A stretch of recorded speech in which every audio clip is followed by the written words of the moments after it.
surprise juga buat kita yang dengar gitu. Karena yang bicara itu kan adalah Kepala BIN yang jarang mengeluarkan statement. Tapi apapun itu, kami anggap itu adalah penyemangat bagi Partai Gerindra yang pada saat ini memang dalam Rapimnas mengamanatkan mencalonkan Pak Prabowo sebagai presiden.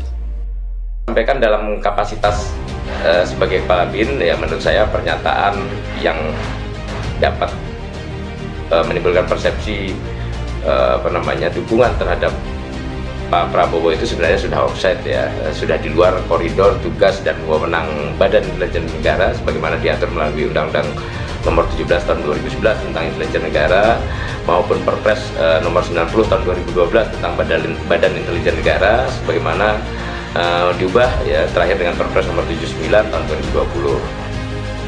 Tadi jelas misalnya Nasdem mengatakan itu offside dan sempat protes karena pernyataan aura Jokowi sebagian pindah ke Prabowo itu ditafsirkan sebagai sebuah bentuk dukungan politik, di mana Jokowi belakangan ini yang dianggap dekat safari bersama dengan Prabowo misalnya dianggap secara perlahan mendukung Prabowo Subianto dan seolah-olah itu ditegaskan oleh pernyataan Kepala BIN ya.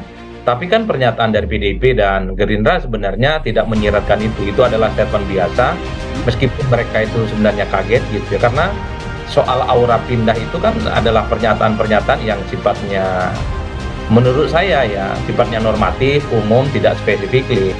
Soal aura Jokowi pindah ke Prabowo, ini kata praktisi komunikasi.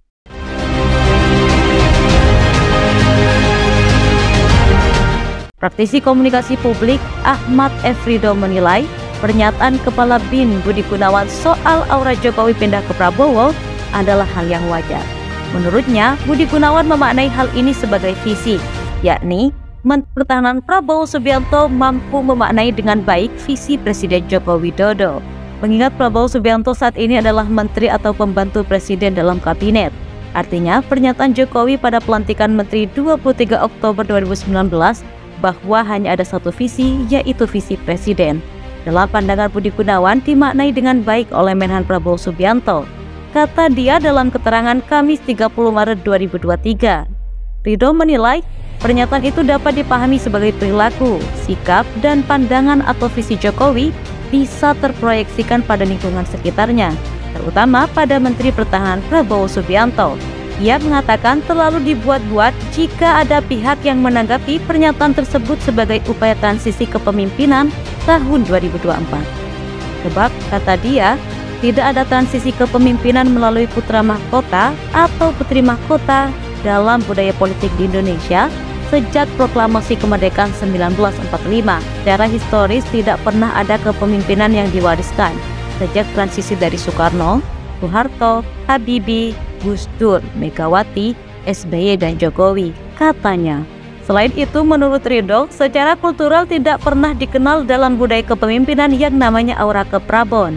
Sesuatu itu berasal dari luar, dikenal istilah wahyu keprabon yang kemudian dalam UUD 1945, wahyu keprabon tersebut adalah GBHN. Dan dalam UUD amandemen, wahyu keprabon tersebut adalah hasil dari pemilihan presiden, tegasnya. Ridho menilai dalam analisis komunikasi pernyataan aura Jokowi pindah ke Prabowo, Budi Gunawan sebagai pengirim pesan, masyarakat atau audiens sebagai penerima pesan. Sementara, ujarnya, pihak-pihak yang menanggapi pernyataan itu sehingga menjadi kebisingan atau kegaduhan dapat diposisikan sebagai unsur noise dalam komunikasi. Menurutnya, munculnya noise ini wajar karena dalam demokrasi ada hak yang menyatakan pendapat, namun perilaku nyinyir tidak dapat disamakan sebagai hak menyatakan pendapat, ujar Ridho.